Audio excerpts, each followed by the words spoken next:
Good morning. It is 9:20 a.m. on Sunday, August 4th, 2019. I'm Christiana Ellis, and I just got up. This is 5 more minutes, and I literally got a dumb, telemarketing text, right as the video was starting, so it suddenly distracted me right as I'm getting ready to start.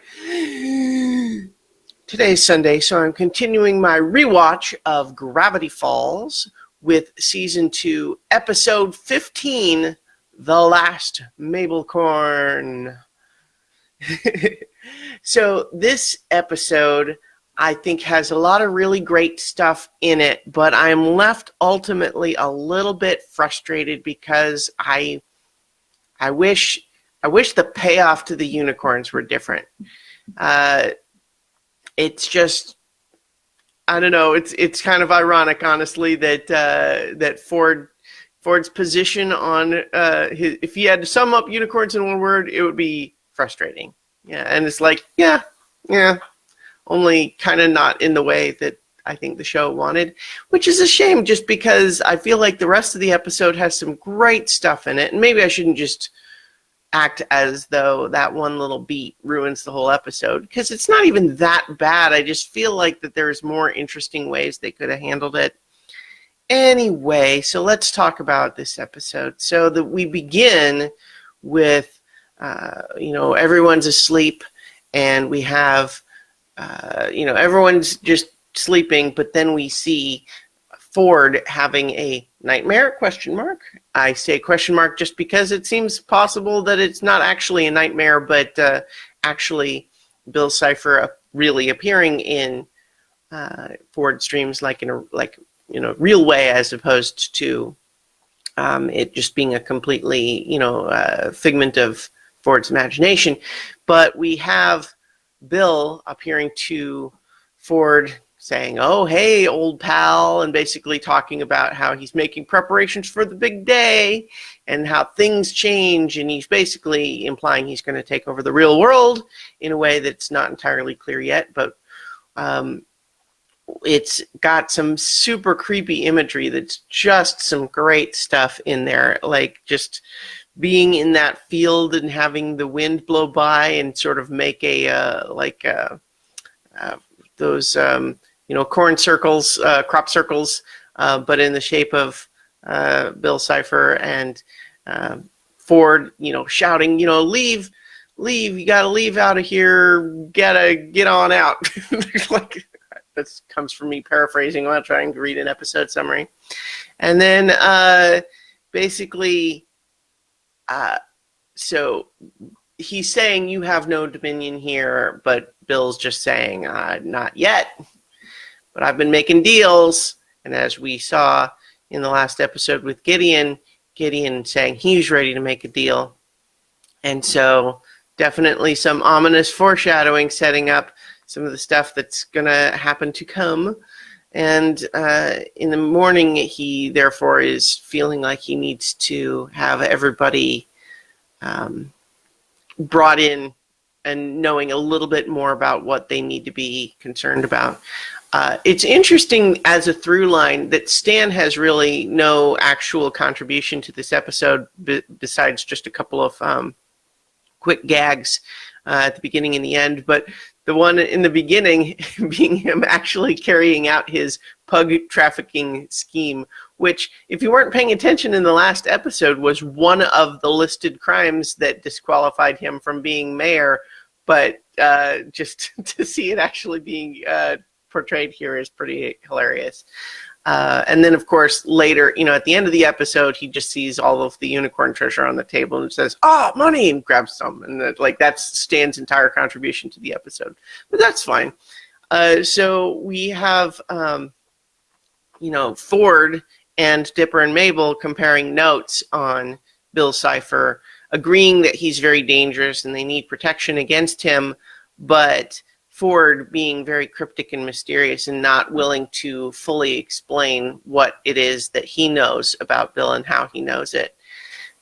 But in the meantime, he says, he's growing in power. We need to protect ourselves. And so there's a couple of different ways. And one is to protect the house with some magic. And the only thing that he doesn't have in terms of ingredients is unicorn hair, which, according to the journal, can only be obtained by someone pure of heart. And then, of course, Mabel is like, you have to pick me because not only am I a huge unicorn fan, and we see that she's wearing a unicorn sweatshirt. She had a stuffed unicorn in the sleeping montage. She says her first word was unicorn. She was also banned from a petting zoo for taping a traffic cone to a horse's head to make a unicorn. She wants to, and she believes she's pure of heart. And so she gets sent on that quest along with a crossbow.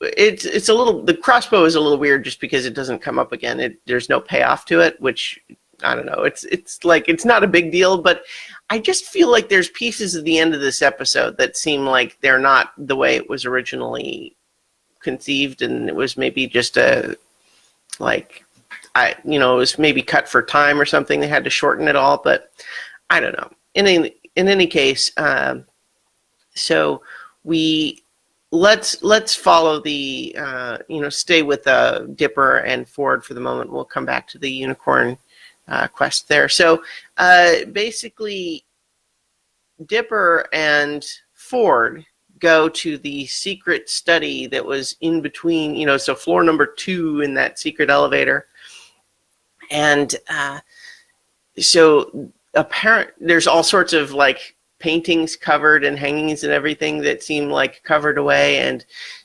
notably Ford stops Dipper from uncovering one and says that they have to encrypt his thoughts so that Bill can't get into his head.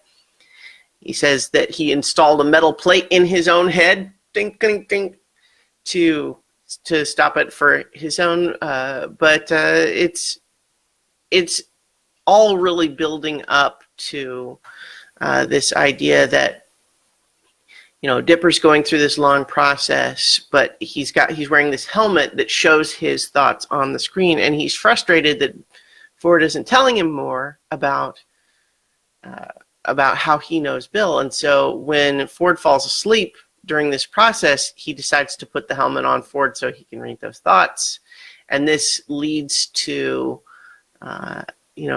this basically leads to this whole sort of fake out where it seems like, oh wait, Ford is secretly good friends with Bill Cipher, and we see that during this confusion, all of the wall hangings fall off, and it seems clear that this was once like a shrine to Bill Cipher. And there's a moment where Dipper is brandishing the memory erasing gun because he knows that. He suspects that Bill Cipher is in Ford's head right now, but it's all resolved ultimately when the memory erasing gun apparently shoots a energy projectile that can ricochet around the room before destroying a computer. It's not clear why a memory erasing gun would do that, but sure, why not? Anyway, that happens, and so now the encrypting the thoughts option is off the table, but Ford is willing to tell Dipper the rest, which is to say, back when he had reached a plateau during his research, he found out about Bill Cipher and was tricked by him into thinking, oh yeah, he's a muse that helps a genius, and had worked with him for a long time until he found out when he built this big portal thing, and then found out, oh wait, no, the portal was actually a trick. It was a secret plan to allow Bill to take over the real world. And that we had seen bits of that before, knowing that something scared him when he was building the portal, leading him to want to destroy separate the journals and destroy the machine and all of that. But what we realize is that it was Bill tricking him through all of that. And so now that was why he had been so furious that the machine shouldn't be turned on again, was because it could potentially let Bill into the real world, which sets up, it's nicely building this anticipation for how scared we should be of Bill Cipher.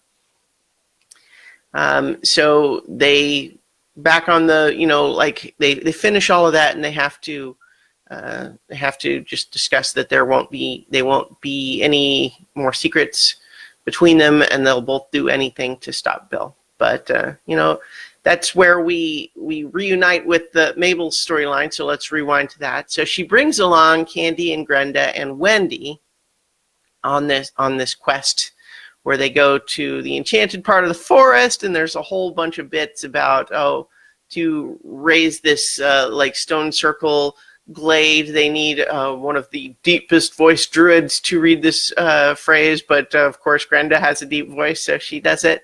And they meet the unicorns, and then the unicorn is, of course, ridiculous and silly in terms of, oh, it speaks like this, and it's just ridiculously like over the top, but seems to scan Mabel's heart and says, "Oh, you're not pure of heart," and so Mabel is distraught at hearing, oh wait, she's not as pure as heart as she thought, and she's thinking maybe the unicorn's right. I have been slacking off on the goodness lately, and so she goes off to do a whole bunch of good deeds, and we see her doing these good deeds, and then comes back and is told, nope, still not pure of heart, because the idea of like you've only been doing the good deeds so that you can get what you want, and that's not pure at all, which actually ties into some stuff from The Good Place, which is kind of interesting.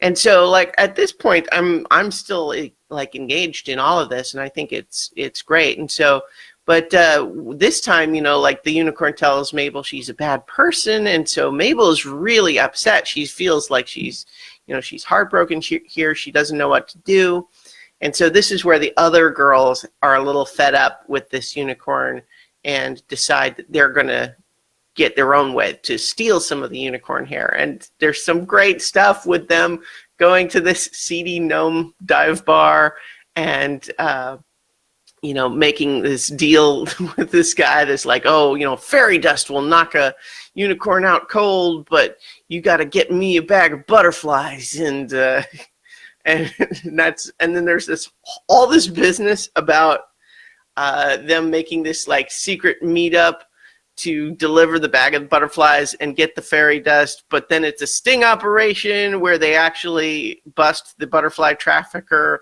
but they also bribe one of the gnome policemen with one of the bags of fairy dust so they can keep the other. And it's this great sequence with all these little telling details that evoke a much larger story than they had time to tell in detail. And it's great stuff, and I'm loving all of this. And so then they all manage to sneak back in, and they're going to steal the unicorn's hair. They knock the unicorn out with the fairy dust. They're about to snip some of the hair off, and Mabel runs in and stops them and says, "No, that's not right. This is not good to do." And then the unicorn wakes up, sees that Mabel has taken the scissors away, and jumps to the conclusion that Mabel was about to cut some hair and stealing it, and just is furious. And this is where we're already ought to be a little suspicious, because it's like we should know, like the unicorn should theoretically know that that's not what Mabel was doing, right? But it turns out this is the bit that I don't like, which is to just say that just conveniently these other two unicorns just come out and say, oh, you're pulling the old pure of heart scam again? And then revealing is like, oh, unicorns actually can't scan your heart at all. It's just a scam to make humans leave us alone, which just doesn't make sense for like why.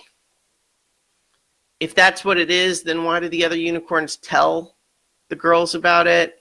And then the unicorns just immediately reveal it's like, oh yeah, no, we don't have any reason to keep the hair from you except that we're jerks about it, and haha, what are you going to do about it? And it's like, it doesn't feel in keeping with any of the stuff that came before. I don't like that reveal. I think it may have been a lot more interesting to kind of examine the idea of maybe the unicorns are, just the morality of them just sitting in this glade where they never have to do anything, and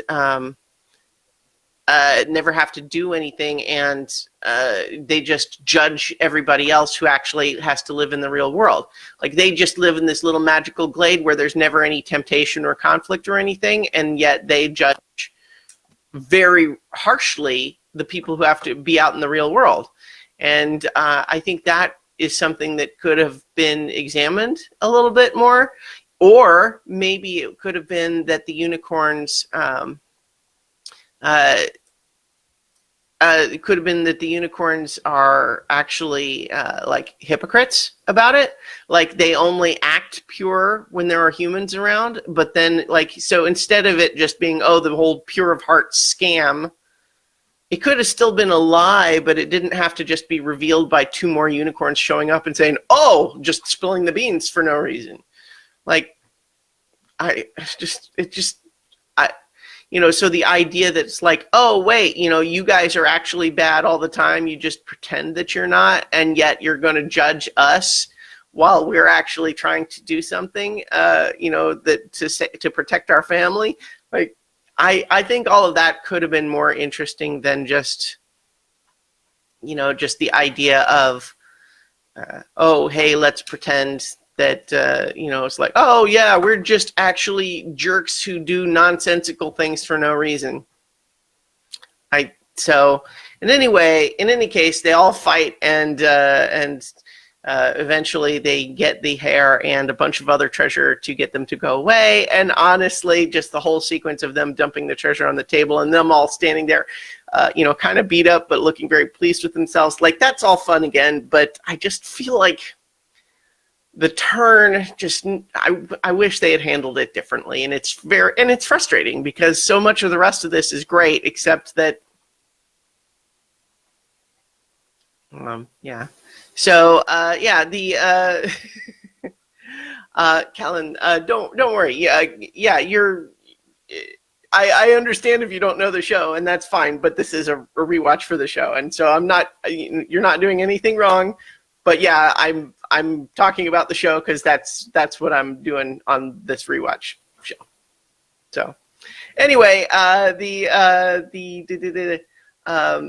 so we finished the episode with Wendy and Ford and Dipper finishing this little magical spell, and then we essentially get confirmation from Bill that it's like, oh, well, they've done this spell, so that means that I can't possess them while they're inside, but suggesting there's lots of people outside that he could possess. Bum, bum, bum. Yeah. So, and that's pretty much where we leave things. And so it's a mostly good episode that for me is marred a little bit by one particular beat, which just feels kind of lazy compared to some of what they might have been able to do with it. But what are you going to do? In any event, next week, of course, I will continue my rewatch with episode 16 of season 2, Roadside Attraction. But in the meantime, I'll talk to you tomorrow for 5 more minutes.